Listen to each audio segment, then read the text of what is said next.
Toutes les bonnes choses ont une fin. Les concurrents de la série Sport se sont retrouvés le week-end dernier dans le Rhône pour l'ultime confrontation de la saison.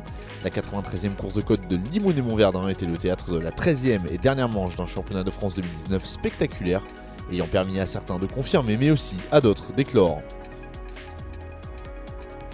Pour parachever son sacre 2019, Geoffrey Schatz s'est offert une 12e victoire en 13 courses cette saison. Au volant de sa Norma M20 FCE2SC, jamais le pilote originaire de Mâcon n'a semblé être inquiété cette saison, si ce n'est lors de la course de côte du col Saint-Pierre qu'il avait vu abandonner sur une panne mécanique. À Limonest encore, il n'a laissé aucune miette à ses concurrents et s'impose en signant le hat-trick avec 3 meilleurs chronos en autant de montées de course.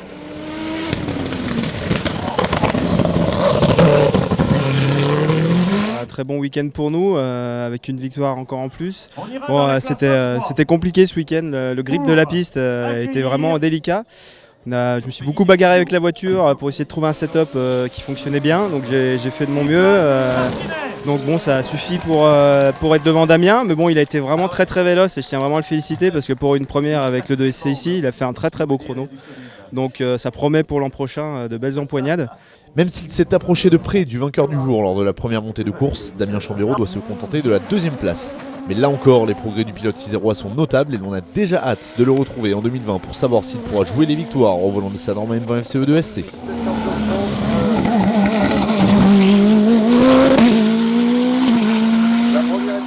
Comme à Turkheim 3 épis, Kevin Duro réalise la grosse performance du week-end et place sa Norma M20 FC 2 litres à la 3e place du classement général.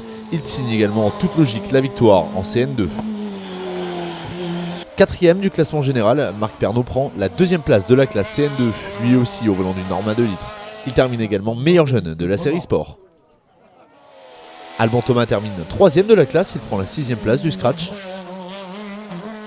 Et il devance Maxime Kotler, 10e au classement général et 4e des CN2 à Limonest. Cédric Lansart termine sa saison par une ultime victoire en CN3 au volant de son Noselle LAPA20S. Au volant de son Speedcar Evo GTR, Florian Serralta remporte la classe CM. Malgré une sortie de route dans la 3e montée de course, Marcel Sapin l'emporte en Formula Master avec sa Tatus aux couleurs du team Picard. Il prend également la 5e place du scratch. Fabrice Flandi termine 2e de la classe et 7e du classement général. Kevin Petit complète le podium des Formula Master et prend par la même occasion la 9e place du scratch. Cindy Gudet, elle aussi pensionnaire de la meute des Formula Master, termine 4e de la classe et meilleure féminine de la série Sport. Nouveau succès pour David Guillaumard au volant de sa Dallara F312 Mercedes en F3 Motor Racing. Belle bagarre également en Formule 3 Motor Série que Miguel Vidal a finalement remporté au volant de son atypique Miguel M10. Emeline Breda termine à la 2e place de la classe au volant de sa Dallara F307. Elle devance Darien Didier Brun, 3e des F3 Motor Série avec sa Dallara F302.